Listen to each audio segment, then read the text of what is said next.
Hey there everyone, and welcome to today's IQ video. Today we're going to talk about the cleanup function for your IQ pattern libraries. I want to show you what this function does and what it means and how it can help you organize your life so that as you're working with your intelliquilter robotic system for your long arm quilting machine, it can do the most for you in the least amount of time. So let's take a look.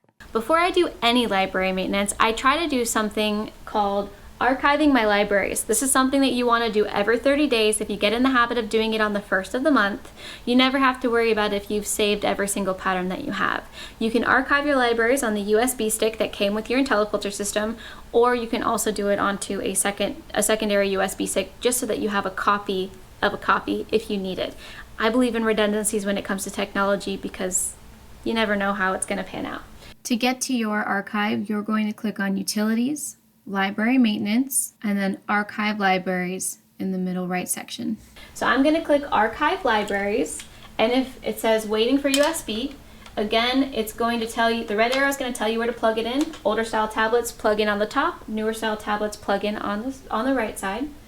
It does its thing. This takes a little bit longer than if you were just transferring a pattern or logs or whatever, because it's actually transferring all of your patterns, all of your blocks, any quilts that you might have designed, and those usually take the longest to move over, and then any other processes that it needs to do, and then it tells you to remove it once it's done. You can see that it successfully transferred and archived your library. Here's what you'll want to do if you want to create or delete some new folders to then move your designs around. So I'm going to go into Pattern Library, and I'm going to do Cleanup.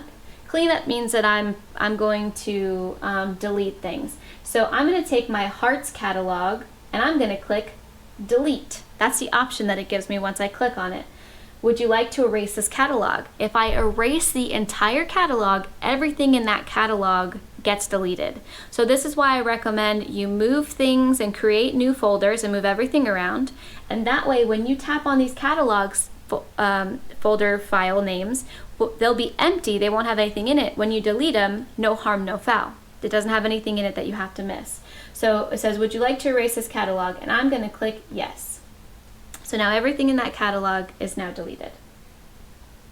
All of the patterns from what I've deleted are now all the way down at the bottom in the recycle bin.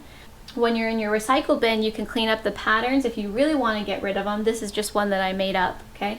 I can click on it and click delete. And I said, would you like to erase this pattern? If I just clicked on the recycle bin and didn't click on the pattern itself, it's going to ask me if I want to erase the entire catalog, which is not what I want to do. So I'm going to click no. I'm going to click recycle bin. I'm going to click on the pattern I don't like, and I'm going to delete it because I don't want it in here anymore. And now when I click on my recycle bin, it tells me that my catalog is empty.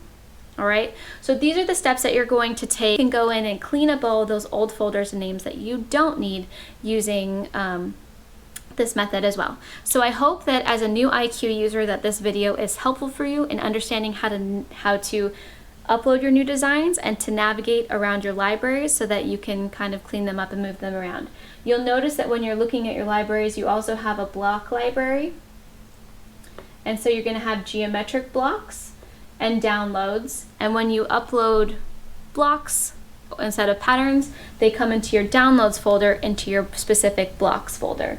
If you're using your your stick queue, okay, you can upload full quilts from your stick queue in there if you want to, and then any quilts that I've created, any works in progresses that I've saved, I can go ahead and clean those up, delete them, or I can move them into specific files as well.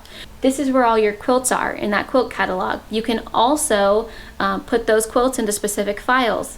Nature, spirals, feathers, whatever, and that will help you be able to quickly recall those things when you need to so that you can get in and you don't have to spend time setting up designs because you've already done that already, okay?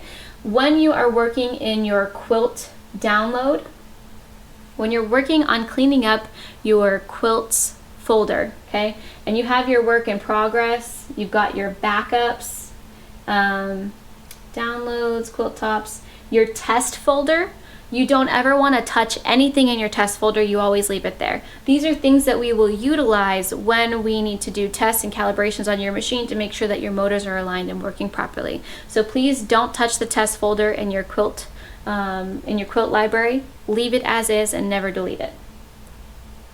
Those are my words of encouragement for you for today, for working on your IntelliQuilter, getting those designs on there and working on those libraries.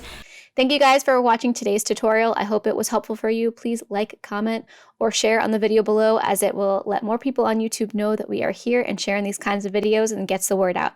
Take care and happy quilting, y'all. Bye!